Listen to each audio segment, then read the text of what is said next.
அனைவருக்கும் வணக்கம். உங்க எல்லாருக்குமே ஒரு இனிப்பான செய்தி. ஊடகங்கள்ல கூட நீங்க கேள்விப்பட்டிருப்பீங்க.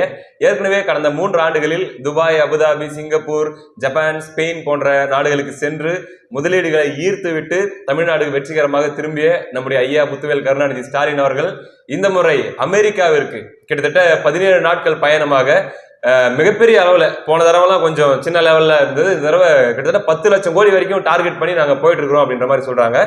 முதலீடுகளை ஈர்ப்பதற்காக அமெரிக்காவிற்கு சென்றிருக்கிறார். 28ஆம் தேதி ரீச் ஆயிருப்பாரு அப்படின்னு சொல்றாங்க. இன்னைக்கு செப்டம்பர் 12ஆம் தேதி தான் திரும்புறாரு. நிறைய வேலை இருக்குது அங்கிருந்து அவர் பார்க்க வேண்டியது. முதல்ல நம்முடைய ஐயா ஸ்டாலின் அவர்களுடைய இந்த பயணம் மிகவும் சிறப்பாகவும் வெற்றிகரமாகவும் பாதுகாப்பாகவும் அமையணும்னு சொல்லி நம்ம வாழ்த்துக்களை நம்ம தெரிவிச்சுக்கிறோம். ஐயா நலமுடன் சென்று வாருங்கள். ரைட்டு. இப்போ ஐயா ஸ்டாலின் அவர்களுடைய இந்த பயணம், அங்க போய் அவர் என்னென்னலாம் பண்ண போறாரு அப்படிங்கறதெல்லாம் கூட நீங்க ஊடகத்துல பார்த்திருப்பீங்க. அதுக்கு ஒரு பெரிய டைம் டேபிள் போட்டு வச்சிருக்காங்க. இந்த டேட்ல சான் பிரான்சிஸ்கோ, சிகாகோ, அங்க உலக தமிழர்களோட சந்திப்பு, அதுக்கப்புறம் பெரிய பெரிய நிறுவன வர்த்தக தொழில் அதிபர்களோட சந்திப்பு, கூகுள் சிஇஓ சுந்தர் பிச்சை அவர்களோட சந்திப்பு, மைக்ரோசாஃப்ட் அதனுடைய நிறுவனர்களுடைய அதனுடைய முக்கியமான அபிஷியல்ஸோட சந்திப்புன்னு சொல்லி பல சந்திப்புகள் இந்த தடவை பெரிய அளவுல பிரம்மாண்டமாவே இருக்க போகுது அப்படின்றத நம்ம கேள்விப்பட்டிருக்கோம். இப்படியாக ஒரு பாசிட்டிவ் வைப்ரேஷன்லாக நம்ம போயிட்டு இருக்கிற நேரத்துல பாத்தீங்கன்னா ஏகப்பட்ட நெகட்டிவ் வைப்ரேஷன்ஸ் ஐயாவுடைய இந்த அமெரிக்க பயணத்தை ஒட்டி இந்த எதிர்கட்சிகளும் தீய சக்திகளும் ஐயா ஸ்டாலின் அவர்கள் மீதும் திமுக மீதும் வன்மம் கொண்ட சில வன்கண்களும் என்ன பண்றாங்க அப்படின்னா நிறைய நெகட்டிவான செய்திகளை பரப்புறாங்க. பாத்தீங்கன்னா அவர் மருத்துவ சிகிச்சைக்காக வெளிநாட்டுக்கு போறாரு, இல்ல இவங்க ஏற்கனவே வெளிநாட்டுக்கு போனது வந்தது இப்ப போறது எல்லாமே இவங்களுடைய சொந்த காரணங்களுக்காக, இவங்க எதையாச்சும் போய் முதலீடு பண்ணிட்டு வருவாங்கப்பா அப்படிங்கிற மாதிரிலாம் பேசிட்டு எழுதிட்டு இருக்கிறாங்க. நான் எதிர்கட்சிகளையும் இந்த மாதிரி தீய சக்திகளையும் பார்த்து கேட்கிறேன், அரசியல் பண்ணலாங்க, அதுக்குன்னு உடனே இந்த அளவுக்கா ரொம்ப சீப்பா அரசியல் பண்ணாதீங்க. ஒரு முதல்வர் வெளிநாட்டுக்கு முதலீடுகளை ஈர்க்க போறாரு அப்படின்னா அதை மரியாதை செய்ய கத்துக்கங்க. அதை விட்டுட்டு இந்த மாதிரி விஷயங்கள் எல்லாம் அரசியல் பண்ணாதீங்க, ரொம்ப அசிங்கமா இருக்குது அப்படிங்கிறத நான் சொல்லி விரும்புறேன் அப்படின்னு சொல்லி நான் சொல்லிட்டு இருக்கும்போதே தம்புடு இந்த வீடியோ கொஞ்சம் பாரு அப்படின்னு சொல்லி ஒரு வீடியோ காட்டுறாங்க. எதற்காக வெளிநாட்டிற்கு முதலீட திரட்டுவதற்காக, தமிழகத்திற்கு முதலீடை கொண்டு வருவதற்காக, தமிழ்நாட்டு மக்களுடைய முன்னேற்றத்திற்கு முதலீடா அல்லது உங்களுடைய முதலீட்டை அதிகமாக்குவதற்காக நீங்க வெளிநாடு போறீங்களா என்ற சந்தேகங்களுக்கு வருதா இல்லையா? அப்படி வேற பேசி வச்சிருக்காரா அப்படின்னா அந்த பாயிண்ட் நம்ம ரிஜெக்ட் பண்ணிடுவோம், கடந்து போயிடுவோம், அடுத்த பாயிண்ட்டுக்கு போயிடுவோம். பாத்தீங்கன்னா இப்ப அமெரிக்காவுக்கு சென்று என்னென்னலாம் செய்ய போகிறார் ஐயா ஸ்டாலின் அவர்கள், என்ன மாதிரியான அதிர்வுகள்லாம் ஏற்பட போகுது அப்படிங்கிற சில செய்திகளை நம்ம ஃபாலோ பண்ணிட்டு இருந்தாங்க. அதுல மிக முன்னணி ஊடகம், நடுநிலையான ஒரு ஊடகம், அந்த ஊடகத்துல ஒரு வல்லுநர், ஒரு மிகப்பெரிய உலக அரசியல் பொருளாதார வல்லுநர் ஒருத்தர், அவருடைய பார்வை என்ன ஐயாவுடைய அமெரிக்க பயணம் பற்றி அப்படின்றத ரொம்ப சீரியஸா தெரிவிச்சிருக்காரு. இதை சோசியல் மீடியால போட்டு எல்லாரும் சிரிச்சுக்கிட்டு பயங்கரமா ட்ரோல் பண்ணிக்கிட்டு பண்ணிட்டு இருக்கிறாங்க. அப்படி அதுல சிரிக்கிறதுக்கு என்ன இருக்குன்னு எனக்கு தெரியலீங்க. நான் உங்களுக்கு அதை காட்டுறேன், நீங்க பாருங்க. அது இப்ப தலைவர் அமெரிக்கா போற வகையில அது தெரியும். ஏன் அப்படின்னா அமெரிக்கா இது வரைக்கும் ரஷ்யா ஸ்டாலினை தான் பார்த்திருக்கும். அதுக்கு ரஷ்யா ஸ்டாலினை பத்தி தான் அரசியல் பண்ணிருக்கும். ஃபர்ஸ்ட் தடவை திராவிட ஸ்டாலின் அமெரிக்கா பார்க்க போகுது. அமெரிக்கால இருக்கக்கூடிய பத்திரிகைகள் எல்லாமே எழுத போறாங்க தலைவரை பத்தி. அப்ப இந்த மாநிலம், இந்த மாடல் எவ்வளவு பெரிய ஒரு மாடல், உலகத்துக்கு மில்லினியம் டெவலப்மெண்ட் கோல்னு சொல்றாங்க பாருங்க. அது மாதிரி திராவிடம் டெவலப்மெண்ட் பண்ண கோல் தான் உலகத்துக்கே ஒரு மாடலா இருக்கு. இப்படியான ஒரு கருத்தை இந்த வல்லுநர் வெளியிட்டு இருக்காருங்க. இவர் யாருன்னு உங்களுக்கு நல்லாவே தெரியும். ஏற்கனவே நம்ம வீடியோல ஏதோ ஒரு வீடியோல சின்ன கேமியோ மட்டும் பண்ணியிருக்காரு. அவருடைய அந்த ஒரு ஸ்டைலை நம்ம வர்ணிச்சிருந்தோம். அதாவது இந்த டைம்ல ஆமா கங்காரு மாதிரியே இருக்குது பாருங்க, பாக்குறதுக்கு டக்குன்னு நல்லா இருந்துச்சு, அது ஒரு புதுசா இருந்துச்சு அப்படின்ற மாதிரி நம்ம பேசியிருந்தோம். அவருடைய கருத்து தான் இது. இதை போட்டு எல்லாரும் கேலி கிண்டல் நக்கல் நையாண்டி அப்படின்னு சொல்லி பண்ணிட்டு இருக்கிறாங்க. அதுல வேற என்ன சொல்றாங்க, அது எப்படிங்க அந்த நெறியாளர் இவ்வளவு மேட்டரை இவர் பேசிட்டு இருக்கும்போது சிரிக்காம கேட்கிறாரு, பெரிய திறமைசாலி தான்ப்பா அப்படிங்கிற மாதிரிலாம் கூட சொல்றாங்க. எனக்கு உண்மையிலே புரியலைங்க, எதுக்கு சிரிக்கணும்? சிரிக்கிறதுக்கு அதுல என்ன இருக்குது? ஒரு சீரியஸான உலக அரசியல் சார்ந்த ஒரு மிகப்பெரிய ஒரு நகர்வுகளை பத்தி 2 பேர் அங்க பேசிட்டு இருக்கிறாங்க. அந்த நேரத்துல யாருன்னா சிரிப்பாங்களா? சிரிக்காம எப்படி அந்த நெறியாளர் இருந்தாருன்னா அது சீரியஸான மேட்ரு, உண்மை தகவல், அதனால அவர் சிரிக்காம இருக்காரு. பாருங்க, நானும் சிரிக்காம தான் இருக்கிறேன். ஏன்னா அது சீரியஸான மேட்டர். நீங்க சிரிச்சிட்டு இருக்கிறீங்கன்னா அது உங்ககிட்ட ஏதோ ஒரு பிரச்சனை. ஆமாங்க, அமெரிக்காவுக்கு அவர் போய் இது வரைக்கும் அமெரிக்கா ரஷ்யா ஸ்டாலின் தான் கேள்விப்பட்டிருக்குது, ஜோசப் ஸ்டாலின். முத்துவேல் கருணாநிதி ஸ்டாலின் கேள்விப்பட்டிருக்குதா? திராவிட ஸ்டாலின் கேள்விப்பட்டிருக்குதா? இப்ப பார்க்க போது இல்ல, அது பல அதிர்வுகளை அமெரிக்காவில் ஏற்படுத்த போகிறது. அங்க இருக்கிற முன்னணி ஊடகங்கள்லாம் அவரை பத்தி செய்தி போட போறாங்க. என்னென்னலாம் நடக்க போகுது அப்படின்னு தெரியல. திராவிட மாடல் அமெரிக்காவுக்கு பரவ போகிறது. இப்படி பல விஷயங்கள் காத்துட்டு இருக்குதுங்க. இது வேற இன்னொரு விஷயம் மைண்ட்ல ஓடிட்டு இருக்குது. வர நவம்பர் மாசம் பிரசிடென்ட் எலெக்ஷன் வேற வருது அமெரிக்காவில். இவர் வேற அங்க போயிட்டு இவருடைய திராவிட மாடலையும் இவருடைய அந்த அருமை பெருமைகளையும் அங்க இருக்கிற ஊடகங்கள்லாம் போட்டு அங்க இருக்கிற மக்கள்லாம் ஒரு மாதிரி டிஸ்ட்ராக்ட் ஆகி நமக்கு வந்து ட்ரம்ப்பும் வேணாம் கமலா ஹாரிஸும் வேணாம் இவரு தான் வேணும் அப்படின்ற மாதிரி அங்க இருக்கிற வெள்ளக்காரங்க அமெரிக்காரங்களாம் ஏதாச்சும் கன்ஃபியூஸ் ஆயிட்டாங்க அப்படின்னா தேர்தல் நேரத்தில் ஏதாச்சும் அதிர்வுகள் வந்துருமோன்ற ஒரு சின்ன ஒரு பயம் இருக்குது. அதனால வந்து ஐயா ஸ்டாலின் அவர்கள் போறீங்க, முதலீடு இருக்கிறீங்க, கிறுக்கிறுன்னு வந்துருங்க. அங்க அரசியல்ல வந்து எதுவும் நீங்க கருத்து ஆதரவு அப்படிலாம் எதுவும் தெரிவிச்சிடாதீங்க. அமெரிக்க அரசியலே தலைகீழாக மாறி வம்பாயிர போகுது. அது ஒரு விஷயத்தை இந்த இடத்துல நான் தெரிவிச்சுன்னு ஆசைப்படுறேங்க. இப்போ இவருடைய இந்த 30 செகண்ட் வீடியோ தாங்க சமூக ஊடகத்தையே சும்மா கலங்கடிச்சிட்டு இருக்குது. பாக்குறவங்க எல்லாம் வாட் அ மேன் அப்படின்னு சொல்லி மிரண்டு போயிருக்கிறாங்க. ஆனா ஒரே ஒருத்தர் மட்டும் ஒரு மாதிரி பதட்டம் ஆயிட்டாராம், நர்வஸ் ஆயிட்டாராம்.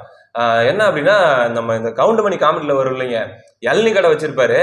அவரு இளநீ கடையில இருந்தே இளநீ உருவி உருவி பக்கத்துல வடிவேலு அதே மாதிரி ஒரு இளநீ கடையை வச்சு அதே டயலாக்களை சொல்லி கூவி கூவி விற்க ஆரம்பிச்சிருவார்ல. அப்ப கவுண்டமணி அப்படியே வந்துட்டு, என்ன டயலாக் எல்லாம் ஒரே மாதிரி இருக்குது, நம்மள மாதிரியா இருக்குது, கடை இங்க தானே வைக்கிற அப்படின்னு கேட்பாருல.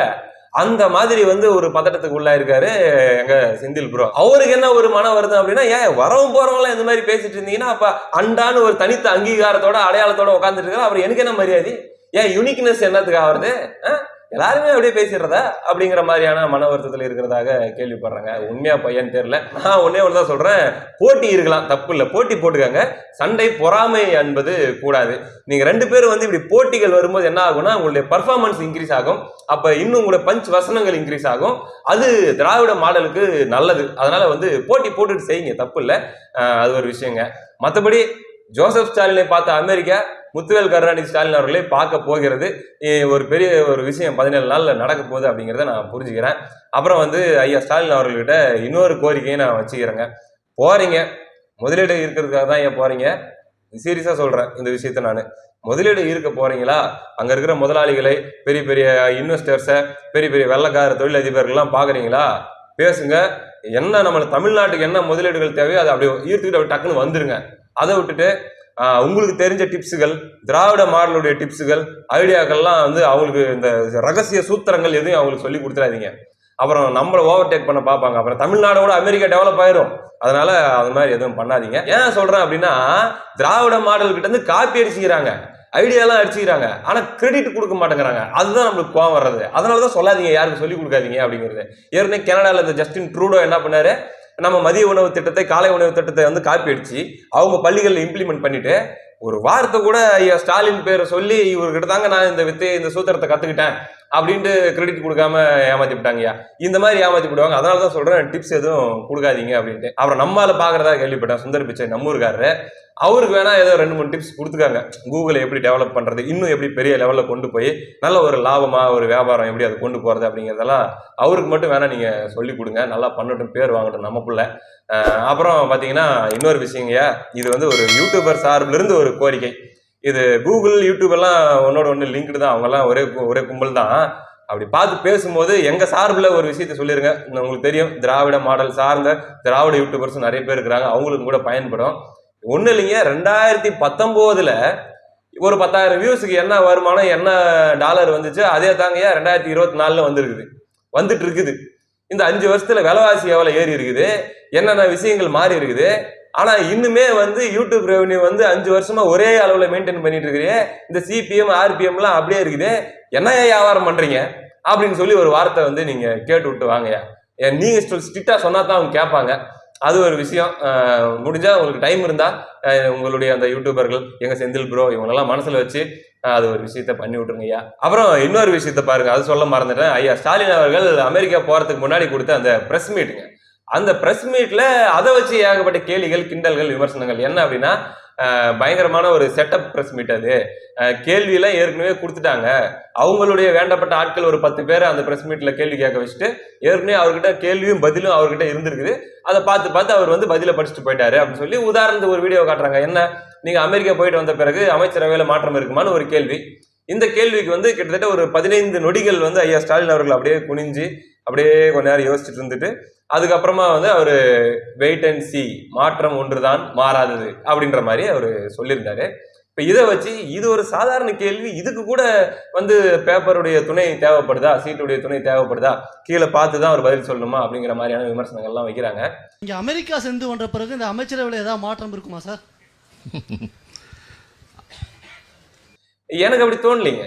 எனக்கு வந்து அது ஒரு ஆர்கானிக்கான ஒரு இன்டர்வியூன்னு தான் எனக்கு தோணுது. அது ஆர்டிஃபிஷியலா ஃபேக்கா இவங்க ஆல்ரெடி ரெடி பண்ணது ஸ்கிரிப்டட் அப்படிங்கிற மாதிரிலாம் எனக்கு தோணல. உடனடியாக கூட அவரால் பதில் சொல்லியிருக்க முடியும்.